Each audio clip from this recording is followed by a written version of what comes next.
Hello बच्चों, Bihar board class 7 के गणित में इस वीडियो में हल करेंगे प्रश्नावली 12.3। प्रश्न 1 में करा है किन्हीं दो आकृति के नाम बताइए जिनमें रेखिक सममिति और क्रमांक 1 से अधिक की घूर्णन सममिति दोनों ही हो। तो पहले हम समझ लेते हैं रेखिक सममिति और घूर्णन सममिति।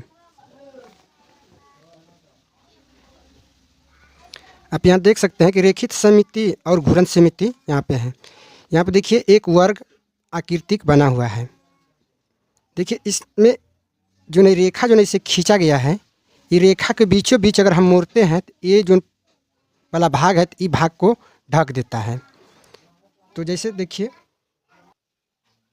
जैसे आप देख सकते हैं ये रेखा के बीचों बीच हम मोड़ते हैं तो ये भाग को क्या करता है, ढक देता है। देख सकते हैं जब इस रेखा के बीचों बीच अगर मोड़ा जाए, कि देखिए ये रेखा है, ये रेखा को बीचों बीच अगर हम इस तरह मोड़ते हैं ये वाला जो रेखा है इसको ढक देता है।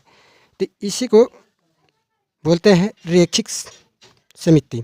इसमें देखिए इस प्रकार से वो खींचा गया तो एक रेखा हो गया, एक रेखा इस तरह से खींचा गया, दो रेखा हो गया, एक रेखा इस प्रकार से खींचा गया है, तीन हो गया, एक रेखा इस प्रकार से खींचा गया है। तो इसमें टोटल 4 रेखा है। आप समझ लेते हैं थोड़ा घूर्णन सममिति। तो घूर्णन सममिति क्या होता है, देखिए इस प्रकार की ये आकृति है, अभी आकृति को देख रहे हैं इस प्रकार से है। अगर ये आकृति को इस तरह से एक बार घुमा दिया जाता है तो देखिए ये जो आकृति है तो इसी तरह ही दिख रहा है, तो ये क्या हो रहा है, घूर रहा है, तो इसको बोलते हैं घूर्णन सममिति। तो एक बार घूरा, इसको एक बार और घुमा देते हैं दूसरा बार, तो देखिए फिर इसी तरह दिखाई देता है, इसमें कोई बदलाव दिखाई नहीं दे रहा है। इसी तरह एक बार और घुमा दिए तो तीसरा बार हो गया, और एक बार ऐसे घुमा देते 4 बार, इसमें घूर्णन सममिति है। देखिए 1 नंबर का उत्तर हम इस तरह से हल करेंगे। देखिए ये आकृति के बारे में तो समझ गए कि वर्ग हो गया। देखिए एक आकृति की है जो कि वृत्त है, आप देख सकते हैं वृत्त, ये वृत्त एक बिंदु है। इसमें देखिए रेखाएं जो खींची जा सकती है, तो अनेक रेखाएं खींची जा सकती है। एक प्रकार इधर से खींचा जा सकता है, एक रेखा इस तरफ से खींचा जा सकता है, एक रेखा इस तरफ से खींचा जा सकता है, एक रेखा इस तरफ से खींचा जा सकता है, एक रेखा हम इस तरह से खींच सकते हैं, एक रेखा इस तरह से भी खींच सकते हैं। अभी तो रेखित समझ गया, अब इसका घूर्णन समझेंगे। तो देखिए इसको घुमाया जाएगा तो ये वो मतलब ये अनंत बार घूर सकता है, एक बार इसको अनंत बार घूर सकता है। तो हमको दो आकृति का नाम ही बताना था, तब इस तरह से लिख लेंगे कि वर्ग और वृत्त। आइए देखिए प्रश्न संख्या 2 में 4 कथन दिया हुआ है। कह रहा है 2 में जहाँ संभव हो निम्नलिखित की एक रफ आकृति खींचिए। 2 नंबर में कथन संख्या 1 में कह रहा है एक त्रिभुज जिसमें रेखिक सममिति और क्रमांक 1 से अधिक की घूर्णन सममिति दोनों ही हो। देखिए हमको त्रिभुज बनाना है, तो देखिए त्रिभुज इस तरह खींच लिए हुए हैं, इसमें घूर्णन सममिति के बताना है। पहले हम रेखिक बता लेते हैं। देखिए इसमें एक रेखा इस तरफ से खींचा गया है, एक रेखा इस तरह से खींचा गया है, और एक रेखा इस तरह से खींचा गया है, तो ये रेखिक हो गया। अब घूर्णन बताना है, तो देखिए ये आकृतिक है, ये आकृतिक है, ये आकृति को इस तरह दिख रहा है। जब इसको हम इस तरह से घुराएंगे, इस तरह से देख सकते हैं, तो एक आकृतिक ऐसे दिखता है, और एक ऐसे एक बार घुमाएंगे तो इस तरह दिखता है। समझ गए? तो इसका उत्तर हम ऐसे कर लेंगे, समबाहु त्रिभुज ये आकृतिक बना देना है। कथन 2 में कह रहा है एक त्रिभुज जिसमें से केवल रेखिक सममिति और क्रमांक 1 से अधिक की घूर्णन सममिति ना हो, मतलब इसमें 1 से अधिक घूर्णन सममिति नहीं होना चाहिए, कि रेखिक सममिति हो।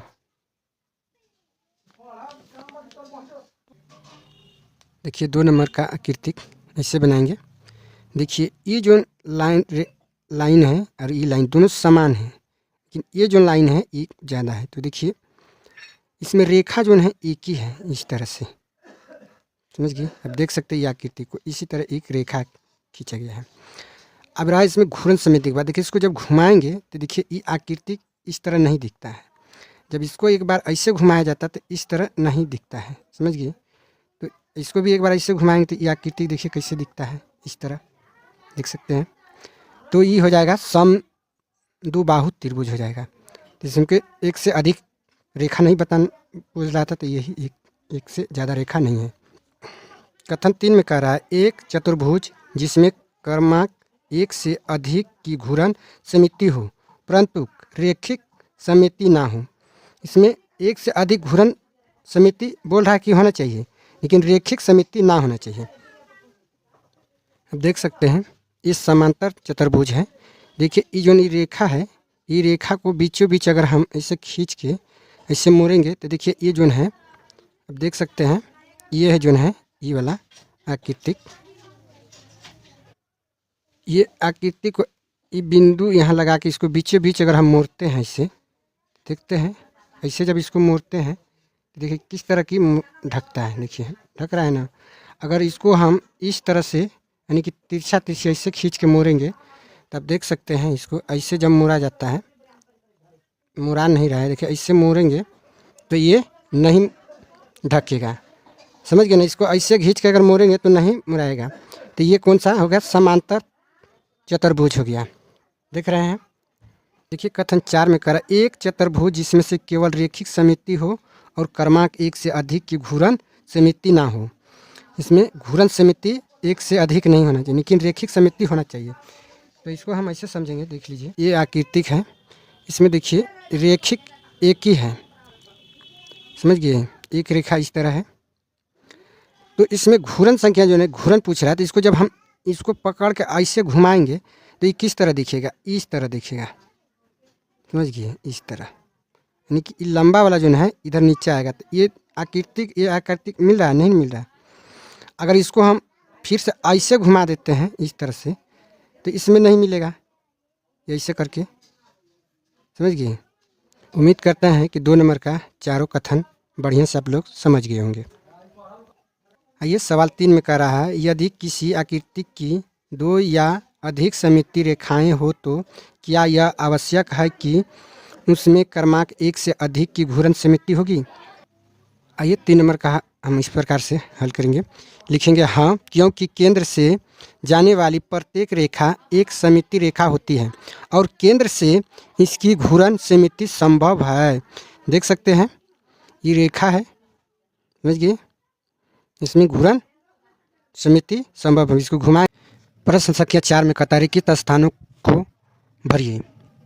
देखिए यहाँ पर आकार दिया हुआ है, ये वर्ग है, आयत है, समझ सकते हैं। इसमें यहाँ पे दिया हुआ है घूर्णन का केंद्र, इसमें घूर्णन बताना है और इसमें घूर्णन समिति का क्रमांक भी बताना है और या घूर्णन का कोण भी बताना है। तो देखिए वर्ग जो है इस प्रकार से है, इसी को वर्ग बोला जाता है। तो इसमें रेखा भी बताना है, घूर्णन समिति भी बताना है। तो इसमें घूर्णन समिति जो है मतलब घूर्णन केंद्र कितना है 4। देखिए इसमें कहता है घूर्णन समिति का कर्म बताना, तो इसमें कर्म भी भरना है। तो देखिए इसको हम यहाँ पर लिख लिए हैं विकर्म का प्रतिच्छेद बिंदु, तब ये जो लिखा हुआ तो इसको इस डिब्बा में लिख लीजिएगा। और उसके बाद इसका डिग्री बताना है। तो देखिए इसका वर्ग का जो प्रत्येक कोण 90 डिग्री का होता है, तो हम यहाँ पर 90 डिग्री भर लेंगे। देखिए इसमें आयत का, तो इसमें आयत जो होता है इसका 2 होता है, इसमें भी यही भर लेंगे। इसका कोण जितना है 180 डिग्री का होता है, कोण भी भर दिए।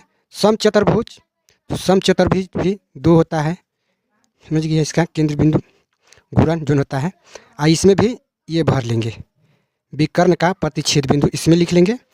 इसका डिग्री जो भी होता है 180 डिग्री का होता है। देखिए इसमें समबाहु त्रिभुज में 3 हो जाएगा। इसमें हम घूर्णन समिति का क्रमांक क्या भरेंगे, मध्यिकाओं का प्रतिच्छेद, यहाँ मध्यिकाओं का प्रतिच्छेद भर लेंगे। ये 120 डिग्री का कोण बनाता है। देखिए षष्ठम भुज में इसमें 6 कोण होते हैं, मतलब 6 लकीर होते हैं। इसमें हम क्या भरेंगे, इसमें भर लेंगे विकर्ण का प्रतिच्छेद, इसमें भर लेंगे, समझ गए। आइए डिग्री जो है ये 60 डिग्री का कोण है बनाता है, समझ गए। अब वृत्त जो है वृत्त का अनंत हो जाएगा, अनंत अनंत, समझ गए। इसका जो नहीं होगा ये केंद्र में भर लेंगे, केंद्र, ये प्रत्येक हो जाएगा, इसमें हम प्रत्येक भर लेंगे, प्रत्येक कोण, समझ गए। इसमें हम अर्धवृत्त में क्या भरेंगे, इसमें 1 भरेंगे, आइए इसमें जब व्यास लिख लेंगे आइएगा डिग्री जो है 360 लिख लेंगे। उम्मीद करते हैं कि 4 नंबर का रिक्त स्थान को आप लोग बढ़िया से भरने सीख गए होंगे। प्रश्न संख्या 5 में कहता है कि ऐसी चतुर्भुज के नाम बताए जिनमें रेखिक समिति और क्रमांक 1 से अधिक की घूर्णन समिति दोनों ही हो। जिस तरह से हम 1 नंबर का वर्ग बनाए थे उसी प्रकार से मोही भुज बनाएंगे। देख सकते हैं यहाँ पर 5 नंबर का ये जो है, जो लाइन जो रेखा खींचा गया है यही बोल रहा है, इसमें घूर्णन समिति भी बताना है। ये तो 1 नंबर में जैसे बताए थे वही चीज़ है, तो इसको हम रेखिक समिति कहेंगे, समझ गए। तो 5 नंबर की इस तरह से आकृतिक बना लीजिएगा। आइए प्रश्न संख्या 5 में करा, किसी आकृतिक को उसके केंद्र के प्रति 60 डिग्री के कोण पर घूमने पर वह उसकी प्रारंभिक स्थिति जैसी ही दिखाई देती है। इस आकृति के लिए ऐसे कौन से अन्य कोण के लिए भी हो सकता है। देखिए 6 नंबर का जो है इस प्रकार का आप लोग आकृति बना लीजिएगा। 6 नंबर में पहले अष्टभुज बना लीजिएगा, इसको लिख दीजिएगा नीचे में। इस आकृति में 120 डिग्री, 180 डिग्री, 240 डिग्री, 360 डिग्री आदि कोण हो, समझिए। इसको चित्र अष्टभुज का बना लीजिएगा। आइए 7 नंबर में कहता है, क्या हमें कोई ऐसी क्रम 1 से अधिक की घूर्णन समिति प्राप्त हो सकती है। हाँ, तो जिसके घूर्णन के कोण निम्नलिखित हो। देखिए 1 नंबर में दिया हुआ है 45 डिग्री का।